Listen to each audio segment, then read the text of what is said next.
12 जून 2025 दोपहर 1:38 पर air India flight 171 ने अहमदाबाद इंटरनेशनल एयरपोर्ट के रनवे 23 से टेक ऑफ किया। अभी प्लेन 625 फीट के एल्टीट्यूड पे ही पहुंचा था कि एटीसी को एक मेडे की डिस्ट्रेस कॉल रिसीव होती है और उसके बाद जहाज अचानक रडार से गायब हो जाता है। कुछ सेकंड्स के बाद शहर में एक जोरदार धमाका सुनाई देता है। काले स्याह धुएं के बादल उड़ते हुए दिखाई देते हैं।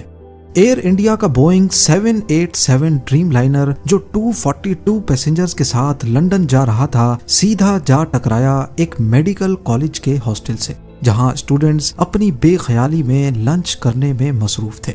रिपोर्ट्स के मुताबिक इस हादसे में 294 लोगों के मरने की इतला है, जिसमें जमीन पर मौजूद स्टूडेंट्स भी शामिल थे।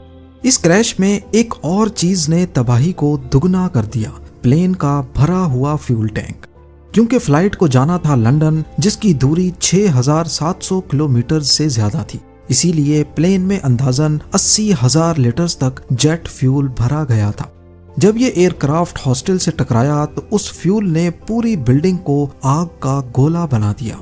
फायर ब्रिगेड के लिए भी आग को कंट्रोल करना मुश्किल हो गया, क्योंकि इतने ज्यादा फ्यूल की वजह से जो आग लगी थी उसकी वजह से हर तरफ जलते हुए लोहे के टुकड़े गिर रहे थे।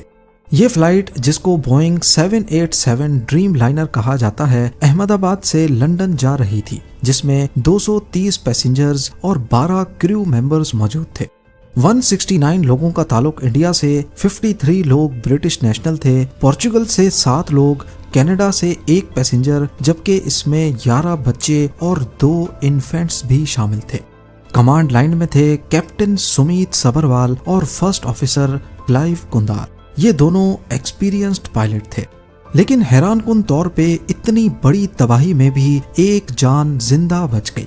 इमरजेंसी एग्जिट के पास सीट नंबर 11A पे बैठा था रमेश विश्वास कुमार। उसने मीडिया को बताया कि एक जोरदार धमाका हुआ और चंद सेकंड्स के बाद हर तरफ लाशें बिखरी हुई थीं।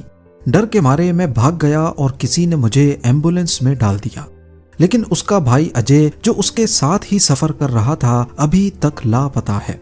ये एयरक्राफ्ट 11 साल पुराना था और एविएशन दुनिया में इस मॉडल की रेपुटेशन काफी अच्छी थी। मीटियोलॉजिकल रिपोर्ट के मुताबिक उस वक्त मौसम बिल्कुल क्लियर था, कोई तूफान, बारिश या लो विजिबिलिटी नहीं थी। तो फिर सवाल उठता है कि प्लेन क्यों गिरा? क्या इंजन फेलियर हुआ या फ्यूल टैंक फट गया या कोई टेक्निकल मॉल फंक्शन? कुछ रिपोर्ट्स के मुताबिक प्लेन ने टेक ऑफ के बाद जल्दी हाइट गेन नहीं की। एक्सपर्ट्स कह रहे हैं कि इंजन ने शायद पूरी ताकत नहीं दी, जिसकी वजह से प्लेन को वो लिफ्ट नहीं मिली जो मिलनी चाहिए थी। बोइंग 7878 ड्रीम लाइनर नॉर्मली एक सेफ एयरक्राफ्ट माना जाता है, लेकिन इस मॉडल के साथ पहले भी कुछ टेक्निकल इश्यूज रिपोर्ट हो चुके हैं, जैसे बैटरी फॉल्ट्स और सॉफ्टवेयर बग्स। अभी ये क्लियर नहीं है कि क्या इस क्रैश का इन इश्यूज से कोई ताल्लुक था या नहीं। फिलहाल सबसे इम्पोर्टेंट चीज है ब्लैक बॉक्स।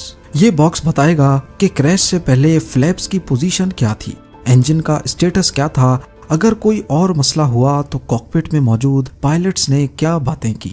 फिलहाल मरने वालों की फैमिलीज अपने DNA सैंपल्स जमा करवा रही हैं ताकि उनके प्यारों की शनाख्त हो।